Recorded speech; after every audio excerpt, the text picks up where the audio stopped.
What's up everyone and welcome back to the MMA Zone. Today, let's get started with Joe Rogan reacts to Colby Covington fight. At UFC 296, Colby Covington will step into the octagon with Leon Edwards in the hope of capturing UFC gold. Ahead of the bout, the stakes are at an all-time high for the challenger after going 0-2 in undisputed title fights in the past. After a lengthy layoff following his victory over Jorge Masvidal, Covington will look to not only capture UFC gold, but to do so in spite of ring rust. Ahead of the fight, longtime broadcaster Joe Rogan spoke about the fight on the Joe Rogan Experience with Daniel Cormier. As the two explained, given the dominant performance Covington's last time out, the UFC 296 main event is sure to deliver fireworks.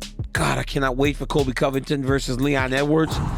That one in next week or 2 weeks, that's gonna be good. That's a wild fight. That's a crazy fight. That's a wild fight. Can Colby still fight this dude? He hasn't fought in almost 2 years. Well, Leon has looked amazing. Leon has looked amazing. Leon, there was a bump up once he got the champion. There was a bump up. Yeah, he got better. In the second fight, he looked even better. He got better. He looked even better. While Edwards seemed to make noticeable strides in his game between his first and second title fights with Kamaru Usman, the big question is whether or not he'll be able to withstand the pace and pressure of Colby Covington. With the fight right around the corner and the MMA community split right down the middle, it'll be interesting to see how things play out come fight night. Next up, let's take a look at Islam Makhachev sends warning to UFC roster. On the heels of Islam Makhachev's dominant victory over Alexander Volkanovski, the lightweight champ has made it clear that his reign isn't ending anytime soon. After being called out by streaking contender Arman Tsarukyan following his win over Beneil Dariush this past weekend, Makhachev took to social media in response, putting several of the division's top contenders on notice, writing, "Arman, Dustin, Justin, Charles, they all good. They're top 5 in the world, but none of them will get the belt while I'm here. That's it." So far, it's remained unclear who will get the next crack at the belt. Although Dana White stated after Makhachev's win over Volkanovski that Charles Oliveira would be next up, Justin Gaethje has since indicated that he and Makhachev could fight in March. Although Arman Tsarukyan made his case for a crack at the belt after his win over Beneil Dariush, aka coach Javier Mendez recently indicated in an interview that either Oliveira or Gaethje is likely to get the next crack at the belt. Of course, the big question is, which of the two will get the opportunity when the champ returns to action? While he has indicated that he could return before the summer, the UFC may look to keep him on the shelf for the International Fight Week card, depending on how the promotion's pay-per-view schedule shapes up in the new year. Next up, let's take a look at Conor McGregor has good ground game? Popular TV analysts like Stephen A. Smith and Skip Bayless, for example, have fielded criticism in the past for what fans deem to be casual takes in regards to MMA and the UFC. This week, NFL legend Shannon Sharpe found himself in the crosshairs of the MMA community and Francis Ngannou after calling Conor McGregor one-dimensional. The comment was made during a recent episode of Sharpe's YouTube show, where former UFC heavyweight champion Francis Ngannou made an appearance. In response to the verbal jab, Ngannou shot back at Sharpe, defending McGregor's ground game. He has a good ground game too. Somebody will always have there's always somebody that has a better ground game than somebody. And when they say you have a decent ground game, it's not the best on the game, It's a sport of multiple discipline, multiple dimension. You have to be decent at some. Right. And most of the time, champion is not great at one thing or good at a lot. Just good at a lot. You just need to be good at a lot. Yes. As Ngannou went on to explain, another key element of fighting success is IQ, something McGregor has shown at several points throughout his career. When looking ahead at his comeback, however, in addition to overcoming the horrific injury he sustained in his last fight, McGregor will also notably have to overcome the inactivity that comes along with such a devastating injury. As we've seen in his training footage, however, the former champ seems to be highly motivated for his return. Now, let's shift gears and take a look at UFC fight updates. Ahead of this weekend's card at the Apex, let's take a look at some UFC fight updates for the rest of the month and into the new year, starting with reports indicating that the former flyweight champion Brandon Moreno is the official backup for the flyweight title fight between Alexander Pantoja and Brandon Royval. Moreno, of course, is fresh off his second loss to Pantoja and will be eager to step in and avenge the latest loss should the opportunity arise. If not, the former champ will proceed with preparing for his upcoming fight with Amir Albazi in February.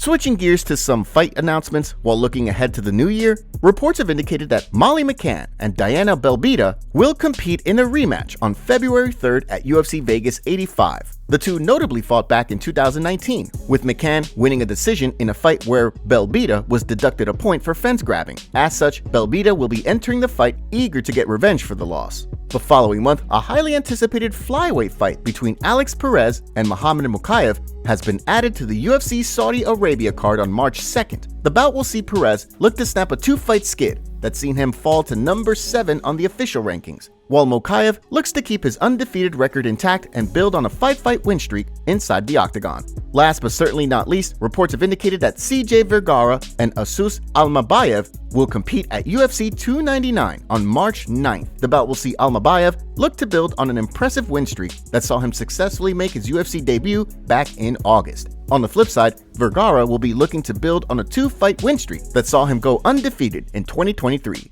Next, let's take a look at who should Dustin Poirier fight next in the UFC. This summer, Dustin Poirier and Justin Gaethje competed in a highly anticipated rematch, this time for the BMF title. After being brutally knocked out with a perfectly placed head kick from Gaethje, Poirier has indicated that he wants to return at UFC 300 next year. The big question, of course, is who he will compete against, given that the former interim champ doesn't want to fight down in the rankings, and has also indicated that he doesn't plan on moving up to welterweight. During a recent episode of DC and RC, the UFC Hall of Famer made the case for a Poirier versus Sarukian fight. I believe that if Islam fights sometime in the first quarter of the year, you put Sarukian on UFC 300 against Dustin Poirier, because Dustin said he wants to fight at that point. You know that UFC 300 is somewhere around April. Now you got a guy that just beat one of the biggest names if he can get past Poirier. If he doesn't, Dustin Poirier has now laid claim to the title shot after Justin Gaethje. So it really does bring some stability to this weight class. Whether or not Poirier deems a fight with Sarukian as worthy of his attention remains to be seen. Although he's indicated that he wants to work his way back to a title shot, he's also shown that he plans to be selective with his fights. Next, let's take a look at Ariel Helwani reacts to UFC leaks. Through the Lee v. Zuffa antitrust lawsuit against the UFC, emails between members of the UFC brass came to light, showing some of the promotion's questionable business practices. In one of the most notable examples, an email sent by matchmaker Joe Silva indicated that he purposely lowballed Nate Diaz on his first offer, before then revealing a plan to potentially give Diaz a tough fight on the preliminary card as punishment heading into the final bout of his contract if deemed necessary. During a recent episode of the MMA Hour, Ariel Helwani was asked about the situation. But it's Joe Silva, who was known to be a very tough negotiator, dare I say ruthless at times. Did the job that he had to do for the people that he was working for. And let's not pretend that if you lift the hood on anyone's business, that it's all going to be, peaches and lollipops. And there's always going to be stuff there. And it just so happens that we've reached a point in this class action lawsuit, somewhat shockingly that we've reached this point, where we're now finally being privy. Helwani also notably discussed the situation with former UFC champion Eddie Alvarez, who brought up the leaked emails during his recent appearance on the MMA Hour. And them emails reveal it's so boom, right Black in your and face, and it's talked about, and I guess it's conspiracy theory, but now we see it like, oh wow, this is how they speak about us when we're not around. The class action lawsuit could completely shake the MMA industry to its core, depending on how much the UFC pays out, and whether or not the courts come down hard on the promotion for their business practices. Next, let's take a look at UFC 300 main event will be horrible? For quite some time, the expectation has been that Conor McGregor and Michael Chandler will compete on the historic UFC 300 card in the new year. While there's been some debate about whether the fight should fill the main event slot given that there's no title on the line, others have pointed out that with many of the promotion's biggest stars booked to fight, there are few options besides McGregor. The way Henry Cejudo sees things, light heavyweight champion Alex Pereira is one of the only headliners available. Speaking in a video for his YouTube channel, Triple C gave his thoughts on the UFC 300 matchmaking situation while questioning whether Poatan has the star power to headline UFC 300. John Jones is out. Islam has Ramadan. I mean, Volkanovski's fighting in February. Alexander Pantoja's fighting in December coming up this month. I mean, Potan could potentially be somebody, could be part of the card, but is he a main event attraction for UFC 300? As Triple C went on to discuss, there have been rumors that Ronda Rousey could return to fight Miesha Tate, or George St. Pierre could return to fight Nick Diaz. However, neither fight has been well received by the MMA community. With Israel Adesanya also teasing a hiatus, the promotion is left with a very select number of options when it comes to pay-per-view headliners. Given that, many are expecting the UFC to ultimately announce McGregor as a headliner, despite previous indications that he will return in the summer. Dana White's text messages got leaked in the UFC antitrust lawsuit. Dana is accused of being cutthroat and nasty to his fighters. The UFC used their contract to prevent former fighter Gilbert Melendez from moving from the UFC to Bellator. Dana said in text to Lorenzo Fertitta, "Bro, you know I love you to fucking death as it is, but what you pulled off this week with Melendez and other dude is fucking badass. Cutthroat nasty business like you see in the movies. Good shit, homie, congrats." Lorenzo responded by saying, "We gotta keep taking these oxygen till they tap out. We have sacrificed too much to let anyone get traction now." And Dana finally responded saying, "I agree, you're 100% correct, and I love it." Here's what the MMA community had to say about these texts being leaked. Basically texting each other congratulations for doing the things that this antitrust suit alleges that they did. LOL, bro, you want to get together later and use anti-competitive business practices to exercise monopoly power? Let me know. Well, fighters have made remarks regarding the UFC's negotiation tactics for years, so I'm not at all surprised. I expect stuff to come out that will be a lot worse than this.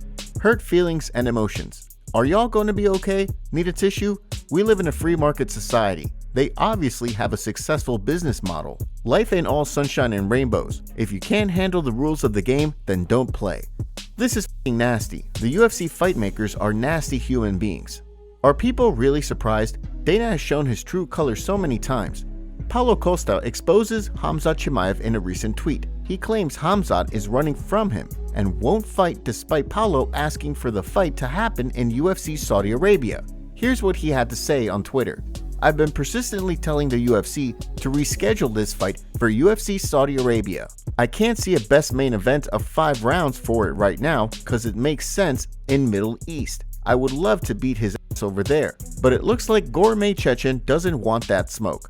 Top comments. Am I the only one that would rather see Aspinall versus Jones rather than Stipe versus Jones? Someone responded with, "No, I'm with you. I don't want to see Stipe lose any more brain cells." Chandler wants the McGregor fight so bad that he's now beating up old men in bars to impress him. People won't like this, but Alex has a shot at heavyweight. Make sure to leave a comment and you might get featured in our next video. Thanks for watching. If you enjoyed, make sure to subscribe and turn on notifications to never miss any MMA news. Check out our video from yesterday if you missed it. See you tomorrow.